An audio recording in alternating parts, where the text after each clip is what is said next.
But I didn't get in trouble for that. I got in trouble when some of the guests would come up and say, can I help hand out food too? Especially the kids. I'd be like, why not?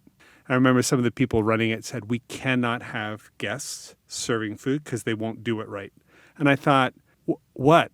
What part won't they do? I have people giving out forks, people giving out salt, people giving out pepper. The possibility that they might make a mistake, the margin for error is so small. Even if they just took it and sat down and ate, which some people did, they volunteered to give out food and got 2 plates of food and ate it themselves. Who cares? This is a podcast where two old friends, both Canadian, one black and one white, and both men, explore what it looks like to adopt the mindset of an inclusive society. Instead of asking, how do we get there, Jake and Chris discuss, what does it look like to act as if we're already there? Welcome to The Disorienting Dilemma. Hey, Chris, do you remember when we met? Yep. I was just done talking to that gray-haired guy. I grew my hair to be just like him. Yeah, you've kind of turned into him. But so I was at the Inner City Youth Club. I was downtown. You showed up to talk to my boss. We were just in different worlds then, I think. You breezed in, ready to just make friends and make contacts. And I think I had just come out of we were having a lock-in or one of these youth events where we took a whole bunch of inner city kids, had a sleepover, or maybe we went out of town on an excursion. I just remember leaving and we were passing at the door and you were like, are you so-and-so? And I'm like, nope, he's in there. Oh, was that and what I it just was? Kept going. I thought he introduced us, but no, it was, I do remember it was at the entryway to Trinity Anglican. Yeah. Trinity Anglican Church. Yeah. Inner city. And I remember talking to him afterwards about you and how you just wanted to change the world and help people, and that's kind of how it was sold to me, and that's why I wanted to get to know you a little bit more, because it was a bit quirky, this ask to come in to the inner city and just make things better. I knew what I was doing as much as I knew what I could be doing at that point, which wasn't very much, but because I didn't know that, it felt like enough, if you know what I mean. So I was just trying to meet people, but I had learned one thing in Toronto, and that was I didn't know anything. So I was trying to find everybody who knew something. And this guy who was working at this church in the city, I was told, you need to go talk to this person. At this point in my life, I didn't even ask why. I was like, okay. And I would just drive and show up. I don't even think I called for an appointment or anything like that, just to catch him. Met you on the way out as you were going in. I guess that's the way that we remember it. Yeah. Mm-hmm, mm-hmm. And but my goal was to re-understand my beliefs and my spirituality so that it could be inclusive. And maybe I should explain why. Before you do, just as an aside, do you remember when you showed up? Do you remember your little car? That was the one that caught fire, right? Toyota. Was it a Tercel? That was the one that caught fire. It was also the one that didn't have a working starter, and it required me to push you in this car, and it was a hell of a way to we're going to change the world. But first, I parked on an incline. Okay. Could you give me a little push? As soon as we get the car started, we're going to go change the world. I do remember being really embarrassed, but I didn't have a choice. I needed you to just give me a little bit of a nudge so I could throw it into gear and get it going, because the starter was a little bit, didn't have a lot of money for stuff like car repairs. So you helped me a lot with that car. Giving me a little push here and there. But there was something so interesting about a guy showing up, wanting to help, and requiring help all at the same time. Talk about a disorienting dilemma. I was like, there's something and it would here. only work with a certain kind of person, like someone who wasn't really caught up in protocol or image. Well, I think to your point, I was probably on my own kind of journey to figure things out. So the opportunity, the ask to get involved and do something, I guess that's kind of what we're talking about today. I guess I had my own motives. The action, it looked probably the same. What you and I were both doing, whether we were both at the same Sunday suppers or picking up food or clothing donations, but I guess the motivation behind it was maybe very independent and kind of on our own little and that's journeys. interesting, because why do we help, right? Like, I mean, so I think we have to maybe unpack a few of these stories, but from the very beginning, now you know the story, but people listening to the podcast might not know. So what we're talking about today is, why do we help? What is so compelling about helping other people that we're prone to do it over and over and over, not just now, not just in the West, but all around the world. Throughout human history, human beings help each other. And I usually talk about that, but I don't typically share my own disorienting dilemma and how I came to want to help other people, and not because they needed my help. That's the thing. I was desperately searching for a way to help myself. And we met during that time. And that's because I had had an experience in Toronto with trying to start a drop-in for youth, for at-risk youth in one of the suburbs of Toronto. Didn't know much about it. A couple of guys who had some experience with at-risk youth and drop-ins in the Toronto area for years. One was an ex-cop. Took me around and showed me everything. We were downtown Toronto. We talked to kids who were living on the street. They knew them by name. We were talking about the situations. They were telling me some of the horror stories that I couldn't believe were true. I'm only, how old am I at this point? 24, something like that. And I didn't grow up knowing any of this stuff. So in the end, Mike Clark, he said, we've been talking about things for quite some time. Could we ask you a couple questions? I said, sure. He said, you work at a little church. At the time, I was working at a little church with youth in the church, and that's where the whole youth drop-in came up, as you know. And said, do you have anybody, how many families are in your congregation? That was the first question. I said, I don't know, like 25 or 30. Okay. Do any of them have kids who've grown up and gone to university or college? Yeah. Do they have like an empty room or a basement?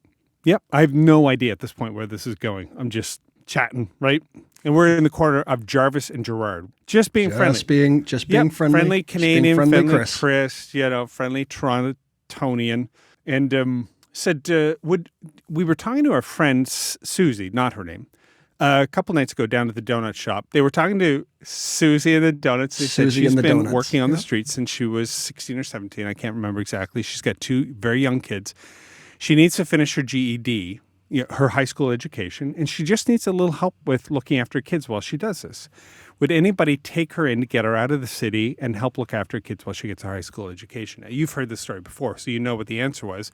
My answer was, just let me think about it. And I'm thinking through all the names in my little church. And I said, oh, geez, guys, no, not really. There's nobody. I don't think there's anybody who would be able to do that. So Mike takes one step in closer. Now, he's a little shorter than me, but he's barrel-chested and he's menacing. He stepped in close and he pointed his finger at me.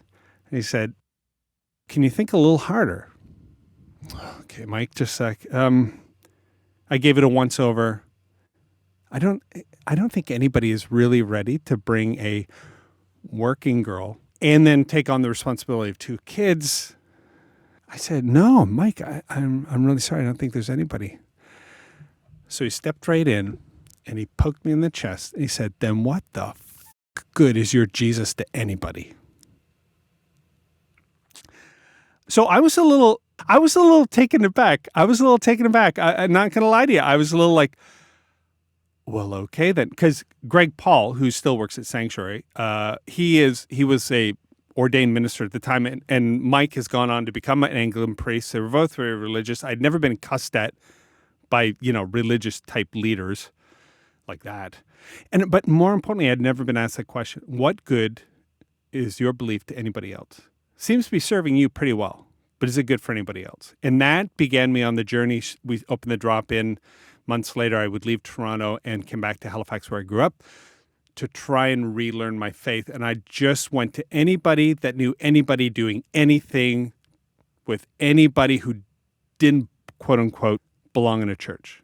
And that led me to this guy at the church and led me to you, because I knew that if what I thought, if what I believed didn't help everybody, if somebody was being left out, then either I had to align myself with why that's okay, that there's human carnage. Like, some people who live on the planet don't matter. They're just leftovers. Or they're resources for the rest of us.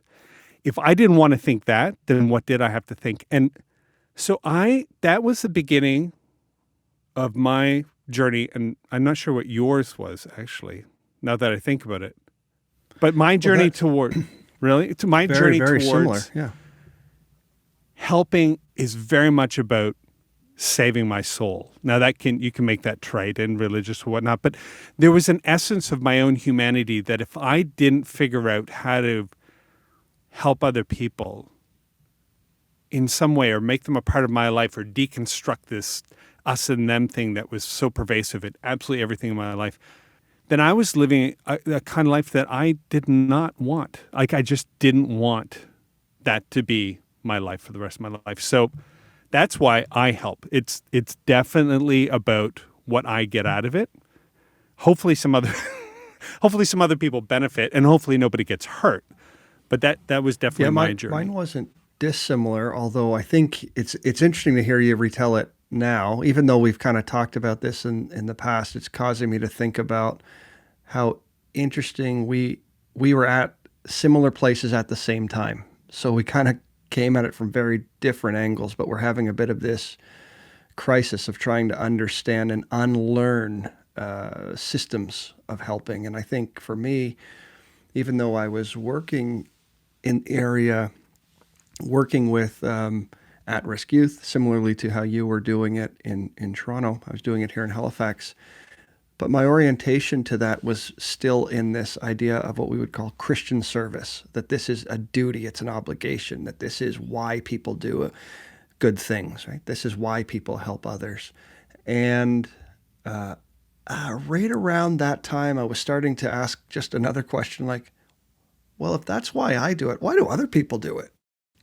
One of the things that I used to love when the young offenders we would get a call back that maybe they'd stolen food at the community service placement. They didn't understand, some of them, and I think this was true in a couple instances, that there were different sides to the counter, right? If I'm hungry and you have food, and this is what you say, you feed hungry people, did it really matter that I was there in a community service role? Right. And I think one of the things that made the Sunday suppers really different and unique experience is that we really tried when we were working there together, and that work continues, I'm sure, to this day. There was this disruptive part where folks would then just grab a plate of food and eat. Yeah. And so we kind of removed the who's the giver and who's being helped, who's the helper, to really pull those things away. That was some of the fun parts that I got to see in community service, is that sometimes young people struggled with that. They struggled with just knowing that this is the normal convention of, well, now I'm a helper, even if this might be the only court-mandated place in the world where you had that kind of power. Wow, that is so... I just had a flood of memories around this. One, do you remember, we made everybody sit down at Sunday suppers, about 150 men, women, and a bunch of very loud of kids children. running around. Yeah. And I brought my own too, so they added to the melee. And then we would have, at the beginning, 10 volunteers, but used to get about 70 volunteers, 50, 70 volunteers. We had to give them something to do. And so everybody sat down and we lined up the volunteers, and they would get like 2 or 3 plates of food, and then they would take it out and serve people sitting down. If you remember, during the brief, one of the things we said, we want to meet people at their highest level of contribution. So some of you will be serving food. Some of you aren't comfortable. You need a little bit of space. We'll put you in the cloakroom or in the kitchen. Wherever you're most comfortable, we can meet you there. No problem. But if you would like to go to the highest level of contribution, you will go sit down and just eat food and just talk. and just be here. That was so hard for people because helping is power. And if I'm receiving, that there's no power there. I'm just sitting here with other people, like at an equal level. But I didn't get in trouble for that. I got in trouble when some of the guests, and we never called them clients or anything like that, some of the guests would come up and say, can I help hand out food too? Especially the kids. I'd be like, why not? It's work. We got to get it done. I personally don't care who volunteers and who eats. Like you were saying, let's mess this whole thing up. I remember some of the people running it said, we cannot have guests serving food because they won't do it right. And I thought, what? What part won't they do? I have people giving out forks, people giving out salt, people giving out pepper. We've got people doing everything. The possibility that they might make a mistake, the margin for error is so small. Even if they just took it and sat down and ate, which some people did, they volunteered to give out food and got 2 plates of food and ate it themselves. Who cares? Yeah. But I've never, until this moment, I've never framed that. It's always been procedural, whatnot. I've never been able to step outside and see, oh, that was a disruption of hierarchy and power, of established, nonverbal, hidden rules. We serve, you receive, we give, you get. We're going to act real polite and nice to the whole thing. And we genuinely were. But there was still that line that it was about helping. We wanted to move to belonging, but we couldn't see that this was an old leftover. You know what I mean? It was right there and we couldn't see it. Well, one of my favorite parts of the Sunday supper was always at the end, after everyone had some food, the military precision of 150 people cleaning up together. Cleaning up together, yeah. If you walked in at that moment, there's not one way a person would be able to say who's a guest and who's a volunteer. Yep. Because everyone was just cleaning up the gym. Someone grabbed the mop, someone put the chairs away, someone picked up stacked the tables. And I always really enjoyed that moment after we ate together, that cleanup. It felt like a family dinner. Yeah. It felt like what my family does on Christmas. Yeah. Everyone, you can't really just jumping in somewhere and doing something. Yeah, you just jump right? in. Yep. You can't get it wrong because everything's got to come to the kitchen. Everything's got to get.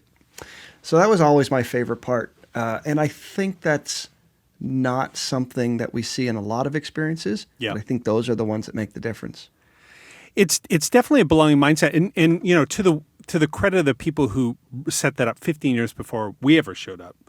When I suggested T-shirts for the volunteers as sort of a way to say we're here to help and sort of to incentivize people like we're part of something cool, that was soundly defeated, and rightly so, because as soon as they said it, it made sense. It was like, well, then it creates this hierarchy. Like you have a bunch of people who get T-shirts and a bunch of people who just get food. We don't need to do that. And so to their credit, I agree with that now. At the time, it was like, we got to create a sense of being a part of something differently, but those T-shirts would have just been an us and them. Yeah, but remember how we did it? We had a brief. That's how we did it.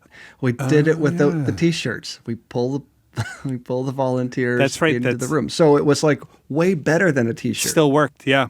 Still worked. And for those of you listening, and during the brief, it was just 15 minutes beforehand. It was all hands. You had to get in there. We talked about what we're going to do, how we're going to get done. Everybody had a job because when you come to volunteer, if you don't have something to do, then your time's wasted. And that first experience, you need to feel like you made a contribution. So that's why some people, literally, Jake, do you remember the ladies walking around with a salt shaker? That was their job. Mm-hmm. Be available to anybody for salt. There was 3 or 4 of them, but it just got everybody involved. And then the why it mattered, that was the disorienting dilemma where we would say, we're not here to solve the poor. They're not a problem to be solved. We're not here to fix them. This is about remembering our humanity. And hopefully that's what we're doing with this podcast during these conversations, that we can upend some of the norms. But given all of that, and given this contact hypothesis that one of the most effective ways to reduce prejudice is to have people doing something in proximity, humanizing each other, without all the us and them, I have the power, I'm serving, you're getting, but you get rid of all that. these were the four things. I'm interested to hear what you think about them. So again, this is Gordon Allport in this piece, The Nature of Prejudice. He says, equal status, both groups must engage equally in the relationship. So equal status, we've already been talking about the power differential. Get rid of that as much as possible. And I should say, I want to go back to your food bank story, because during those days, me and my little family of, with 4 kids under the age of 10 or 7 at the time, we had like zero money. And I would help the food banks. You and I would both help the food banks. We'd go get stuff, deliver it, help them interact with each other. I think we even helped set up one in one case. And then I'd go to the food bank. Or after I would visit, check in with them, I'd ask for some food for myself. Sometimes they didn't ask who it was for, so I didn't have to tell them. They just assumed I was taken somewhere. But I knew all the hidden rules, so I knew how to be on one side of the counter. I love that phrase. Which side of the counter am I on right now? Am I the helper with power? Who gets what, how often, and what's the experience like? Or am I the receiver, the person being served, who is, has no power? But I knew how to navigate that because I was me, and I was white, and people knew who I was. I belonged, right? It would be very weird, thinking about it, for somebody to walk in and volunteer and think, I need food. Why am I helping everybody else, but I don't get any food at the end of this? That would just be very disorienting. Yeah. How did you explain those hidden rules and that difference of power? Oh, I just told folks not to worry about it. Just help yourself. We'll find. Okay, that's like the most obvious answer and easiest. Well, they got really upset. What happened? Well, I was hungry and I had some food. And then I would go back to the placement and I would say, so I've talked to the young person. Thank you for bringing that up with me. They explained that they were hungry and they ate. And then we would have this kind of conversation in a much more supportive way with the placement. And we would just work it out. Yeah. And work out a more human-centered approach than just get the food across the counter.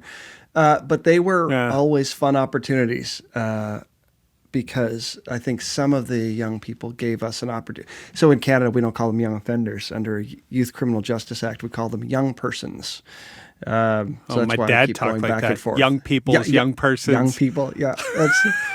So it's a bit of a weird one because I constantly try to catch myself from saying young offender now because I've been conditioned. Jake, it's not young offenders. They're young people. Like, you know what? And that offended. Yes, exactly. I like, we're not going to name everybody those bad people. They're people who did something bad, like all of us. Yeah. It does make it awkward in casual conversation when you've been conditioned as you have been. Yeah. But it makes a lot of sense. So that's number one.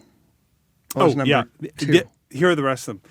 Common goals. Both groups must work on a problem or task and share this as a common goal. Again, volunteering is a great space for that because what's the risk? Like a community meal. I mean, somebody could get salmonella or whatnot. There are always risks. But I mean, we're not trying to build a rocket ship together or launch a business together necessarily. So most of the volunteering stuff is a pretty safe space to have those common goals. But common goals, I think there's something to be said about informing why people who volunteer go to volunteer. What's your goal to help those people? Okay, let's reframe that. Our goal here today is to get to know each other or have a shared experience or remember our humanity. So I think there's something there for framing the idea of a common goal. Then intergroup cooperation, giving the two groups a reason to have to figure out how to work together. And then finally, and this was interesting, support of authorities, laws, or customs. There was something outside of the experience in the context, in the environment that you could appeal to say, here's a norm. Or here's a system, or here's something that we all accept together.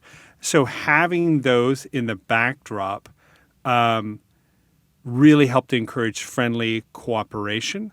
So if you had a platoon commander who said, we're here to wipe out the Nazis, you had the authority of the U.S. government, you had a person authority, you had a shared goal, so on and so forth. All the conditions during World War II were perfect for dealing with this, even though afterwards, with what happened with redlining and all that, didn't work out so well. But yeah, those are the four. I'll repeat them again, just so: equal status, common goals, intergroup cooperation, and then support of authorities, laws, or customs.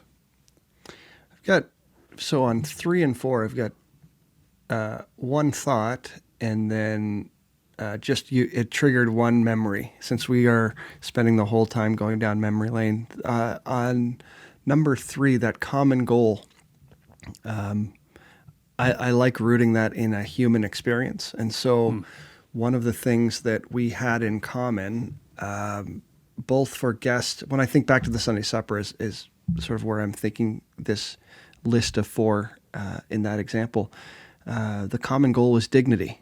That no matter what side of the counter you were on, you had a very human experience. And so that was the most important part. And I remember that whenever we would connect with guests, and maybe this goes to that sort of self-regulating way of doing things, the customs or whatever it was, people just knew that was the hidden rule. Like, we operated on a different level, both with guests and with the volunteers, that there was a real dignified experience.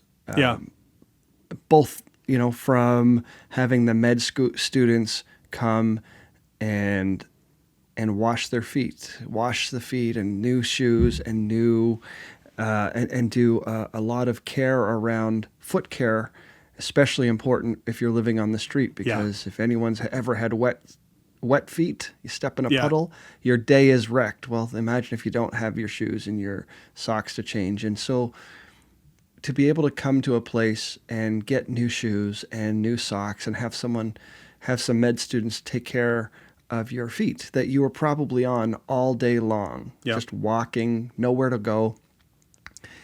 There was and maybe you picked up some clothing, so you could come into the Sunday supper experience, and there was a very human piece. You didn't get a ticket. You didn't line up.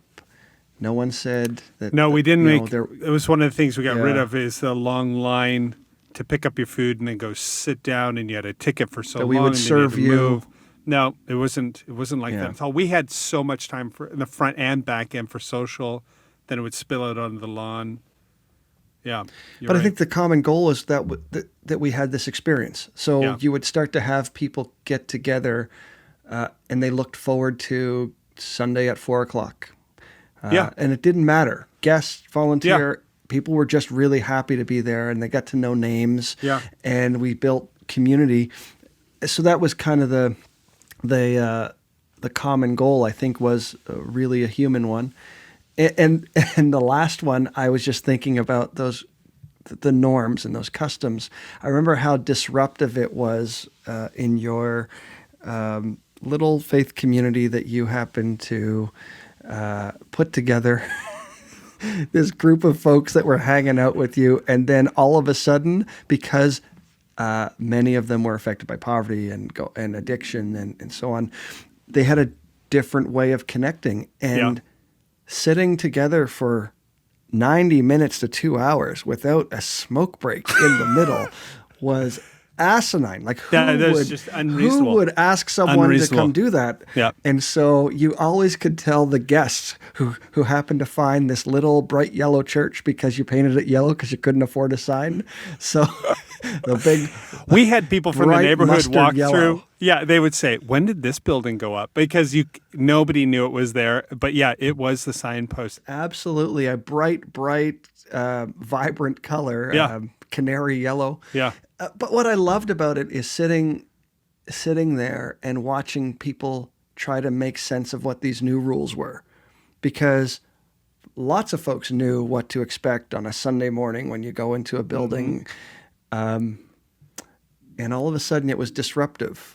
Massively disruptive when you would say, well, for sure, yeah, it was disorienting. They had to figure it out. So anyway, do you remember what we did? Do you remember what we did? Don't say we in case I don't agree. Okay, it's probably you.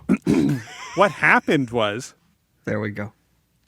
We could not go from 10:30 to noon without a break. People needed a smoke break. And so I couldn't say that we're having a smoke break. So at 11, we would stop and get to know you, have some coffee, get some donuts, that kind of thing. And 1/3 of the group would go out into the front porch and start smoking. Now, of course, the problem was some of the senior people came and said, we cannot have them out there smoking. I think I said something like, well, you could ask them to leave if you want. Well, no. Just ask them to stop smoking. Okay, go ahead. Well, I just don't think, because as soon as it was there. Yeah, that's right. Yeah. So in all of this, I think from my personal experience, from your experience, from your work in restorative justice processes, restorative process, my current work with companies, and your current work even with companies on employee volunteering, I see a way forward to deal with the us and them, in and out, and power differentials that are plaguing us and really strengthening systemic racism, which we were given by ancestors who are long gone, and they absolutely believed in manifest destiny and the Anglo-Saxon superiority and whatnot, and they built an entire country based on those beliefs.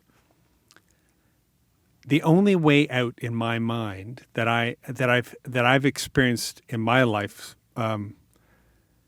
is just be with other people, and to begin to try and grow my empathy, to understand their journey, to be pained by the things that pain them, to share my journey with them, and little by little, when you see these threads of systemic racism and prejudice, just to pull on it, to learn about yourself in the process, and then take the next incremental step away. I don't think I'll ever be perfect, obviously, but I think I can get away from a less desirable version of myself. Yeah, I think you're right.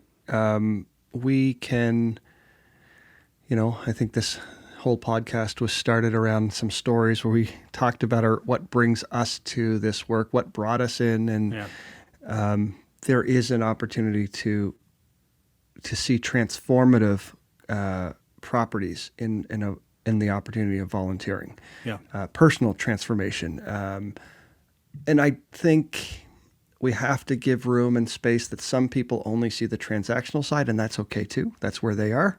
When you talk about meeting them at their highest level of contribution, there was probably a lot of times when I thought it was just about the food. And instead of trying to fix that, just to know that the experience is far more robust, that you can have a continuum of ways to engage, being changed by it, which I think I've been really, really lucky to have had a lot of opportunities where I have left going, oh my goodness.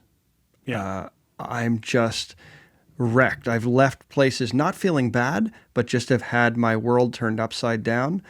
And it wasn't as much about the activity that I did, but the people that I met and the folks, just seeing the different experiences. And so it's kind of been a powerful journey in this kind of helping mindset.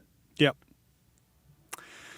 Well, I have enjoyed this conversation. I like almost every single time. I enjoyed it more.